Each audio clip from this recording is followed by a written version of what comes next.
தொழில் முதலீடுகளை ஈர்ப்பதில் தமிழ்நாடு 6வது இடத்திற்கு பின்தங்கிவிட்டதாக பாமக தலைவர் அன்புமணி குற்றம் சாட்டியுள்ளார். கூடுதல் விவரங்களை வழங்குகிறார் செய்தியாளர் பாண்டியராஜன். வணக்கம், விவரம் என்ன?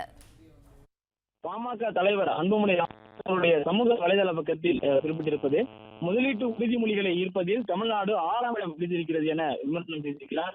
ஆந்திரா, தெலுங்கானாவிடம் தமிழ்நாடு தோல்வி அடைந்திருக்கிறது எனவும், திமுக ஊழலால் தமிழகம் முதலீட்டாளர்கள் அச்சப்படுவதாகவும் அன்புமணி ராமதாஸ் அவர்கள் குறிப்பிட்டிருக்கிறார்கள்.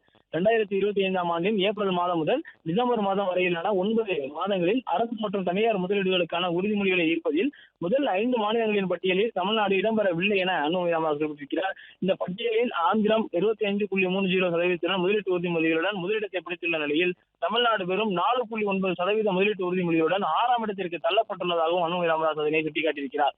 முதலீடுகளை ஈர்ப்பதில் திமுக அரசு படுதோல்வி அடைந்து விட்டதையே இது காட்டுவதாகவும் அன்புமணி ராமதாஸ் குறிப்பிட்டிருக்கிறார். 2025-26ஆம் நிதியாண்டில் முதல் 3 காலாண்டுகளில் அரசு துறை சார்பில் மொத்தம் 2.75 கோடி ரூபாய், தனியார் துறை சார்பில் ரூபாய் 23.87 லட்சம் கோடி என மொத்தம் 26.62 லட்சம் கோடிக்கான முதலீடு அறிவிப்புகள் வெளியிடப்பட்டன.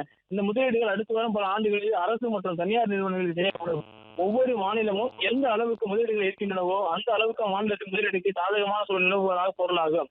அந்த வகையில் கடந்த ஆண்டு போலவே இந்த ஆண்டும் ஆந்திர மாநிலம் 25.30% முதலீட்டு அறிவிப்புகளுடன் முதலிடத்தை பிடித்துள்ளது.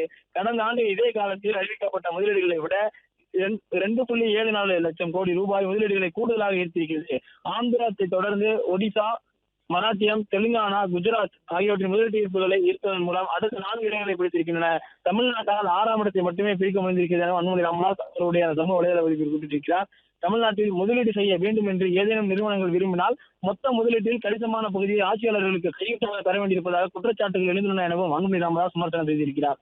தமிழ்நாட்டிற்கு வர முதலீட்டாளர்கள் அஞ்சுவதற்கு இதுதான் காரணம். தமிழ்நாட்டின் மீது திமுக அரசால் படவிடப்பட்டுள்ள முதலீட்டு மறைமுக மேகங்கள் இனி படிப்படியாக விலகுவதன் மூலம் அன்புமணி ராமதாஸ் அவருடைய சமூக வலைதள பதிவில் குறிப்பிட்டிருக்கிறார். விவரங்களுக்கு நன்றி பாண்டியராஜன். பிளே ஸ்டோர் மற்றும் ஆப் ஸ்டோரில் இருந்து பாலிமர் செயலியை QR கோடு மூலம் பதிவிறக்கம் செய்யுங்கள். செய்திகளை உடனுக்குடன் பெறுங்கள்.